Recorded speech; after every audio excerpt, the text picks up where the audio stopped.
Pada suatu abad, tepatnya pada abad ke-18, hiduplah seorang perempuan cantik jelita yang dikenal dengan sebutan Nyai Dasima. Ia menjadi pasangan haram dari seorang bangsawan Eropa, bangsa Belanda, Edward William. Edward memberikan kekayaan berupa uang dan rumah sebagai nafkah terhadap Nyai Dasima. Karena Nyai Dasima merupakan pasangan haram atau sebutan gundik pada saat itu. Ia memiliki satu anak dari Edward bernama Nancy.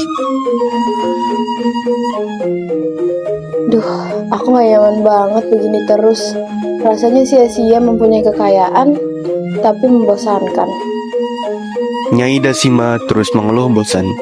Ia merasa sia-sia menjadi pasangan haram Edward. Karena walaupun memiliki kekayaan yang cukup, rumah yang mewah, tetapi tak mampu menjalankan rumah tangga dengan harmonis dan meluangkan waktunya untuk Nyai Dasima dan Nancy. Pada saat itu, terdapat seorang laki-laki Betawi miskin bernama Samion. Ia memiliki seorang istri bernama Hayati. Duh, beras habis lagi aja. Duit gue juga habis. Kemarin Hayati mintain buat apaan sih? Sudut pandang berpindah kepada Hayati yang ternyata sedang berjudi. Ya kocak lu Hayati, kalah lagi. Ya kocak lu. Ah, kalah mulu gue dari kemarin. Ya, pas bener hidup gue, mending gue balik dah. Setelah merasa dicurangi karena tidak kunjung menang dalam berjudi, ia memilih pulang ke rumah. Nah ini yang gue cari. Duit kemarin mana? Udah masih ada kagak buat beli beras? Cacing di perut gue udah pada beli satan be nih. Masih ada kagak duitnya? Udah habis lah, gue pakai buat judi. Gue kayaknya lagi sale deh dari kemarin. Masa kalah mulu? Astagfirullahaladzim, Hayati, kan udah gue bilang lu tuh nggak bakal menang. Lu tuh dicurangin sama orang itu. Ya udahlah, udah kejadian, mau gimana lagi? Itu juga kalau menang bakal kita. Ya kalau menang, kalau kagak, apa kagak makin miskin kita? Setelah sedikit perdebatan antara Samion dan Hayati mengenai judi, akhirnya Samion memilih untuk menenangkan pikirannya. Ia berjalan di taman dengan sesekali menghela nafas atas perbuatan istrinya. Anginnya enak bener nih. Wih, templan bener nih perempuan. Ayo kesini. Assalamualaikum Neng. Nama Neng siapa? Saya boleh tahu nggak? Waalaikumsalam, nama saya Dasima. Ada kepentingan apa ya, Tuan? Nama Neng cantik amat ke orang. Kenalin, saya Samion, orang terganteng di kawasan ini. Salam kenal. Sampai jumpa ya, Tuan. Saya Duan. Nyai Dasima sepertinya tidak tertarik dan langsung pergi. Nyai Dasima langsung kembali pulang ke rumahnya. Dasima, dia kan perempuan simpanan seorang Belanda itu ya. Beda, udah cakep, kaya lagi. Saya tuh kagak ada apa niatan buat kawinin si Dasima. Ayah bakal bikin dia tertarik sama ayah. Gimana ya caranya? Ya denger sih dia gundik tuh dari orang Belanda. Ayah tahu nih. Samion kembali pulang dengan perasaan senang dan kembali bertemu dengan istrinya Hayati. Istriku. Kenapa ya lu datang-datang? Girang banget. Nih gue pengen ngomong sama lu nih. Mau ngomong apaan lu? Tumbenan. Gue mau kawin lagi. Tenang aja, gue bakal adil kok. Ini juga demi kita. Gue niat mau kawin sama gundik dari bangsa Eropa. Yang Belanda itu saya tuar. Kan kesianan. Udah punya anak tapi kagak dikawinin. Mending sama gue kan. Hitung-hitung juga demi kita juga kan. Hayati terdiam sesaat melihat suaminya berkata seperti itu. Dalam hati dia berkata, Gue gak nyangka lu mau nikah lagi. Gue tahu, gue cuma nyusahin. Gue kagak cakep-cakep amat. Tapi ya udah deh, udah gue izinin. Aja hitung-hitung duit ngalir. Ya deh, nggak apa-apa. Gue izinin lo nikah lagi sama tuh perempuan. Tapi ada satu syarat ya. Gue nggak mau serumah sama tuh cewek. Push, kayaknya gue emang direstuin ya sama lo buat nikah lagi. Seneng lo kayak gitu. Assalamualaikum, Meun. Weh, Lu lihat si Hayati kagak? ya kagak. Mbak, nih gue pengen ngomong. Gue demen nih sama cewek. Dia sebenarnya orang Belanda. Gimana ya cara ngedeketinnya? Benar Belanda. Siapa sih namanya? namanya? Namanya Nyai Dasima. Dia benar-benar bikin Ayah kepicut, Bah. Si Dasima, Meun. Meun itu majikan gue. Wah, kayaknya gue orang paling hoki deh, Bah. Tolongin deh, Bah. Iya udah, lu tenang aja. Hitung-hitung nambah amal ibadah Mbah. Iya udah, tenang aja. Yaudah gue duluan ya. Makasih, Mbah ya. Iya, iya. Sudut pandang berpindah kepada Dasima yang sedang duduk di kamar di ruangannya.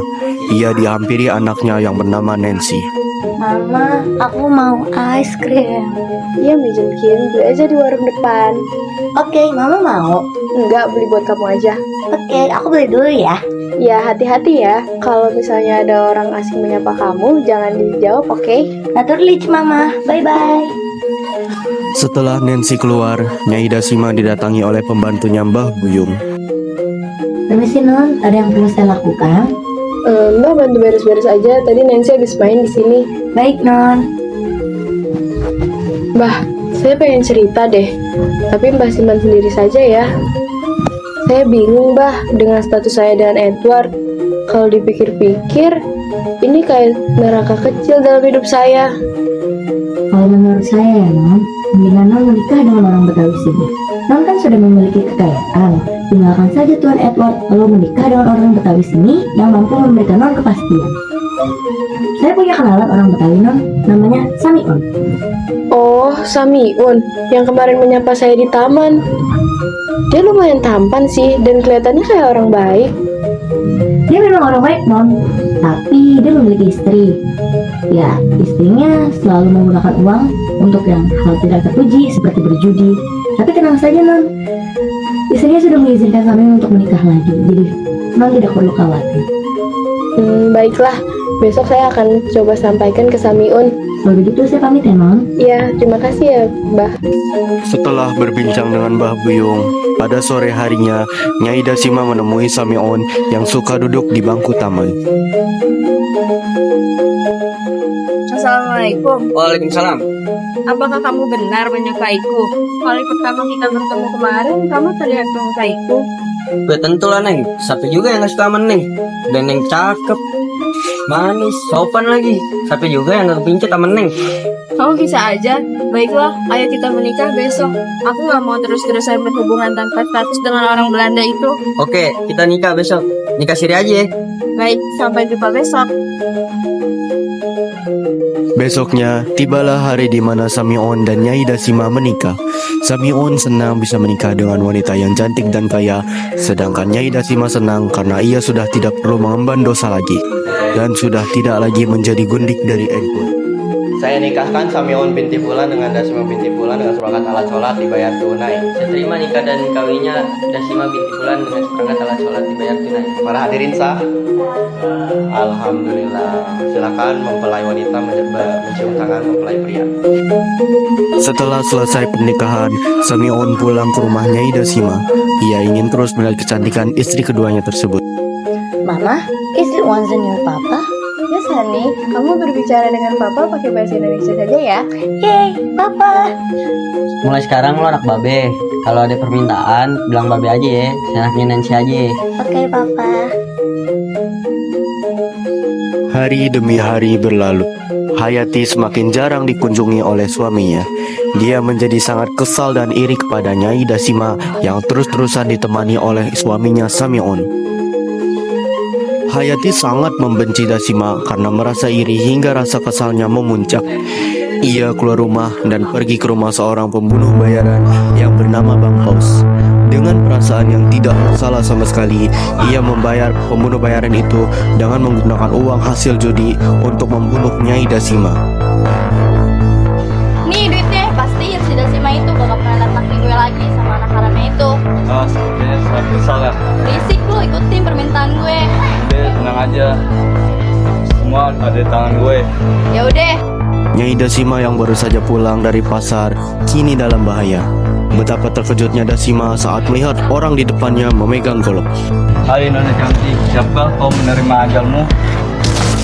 Sebelum meninggal, Dasima berkata, Mengapa aku berakhir seperti ini? Apakah aku memang tidak berhak bahagia?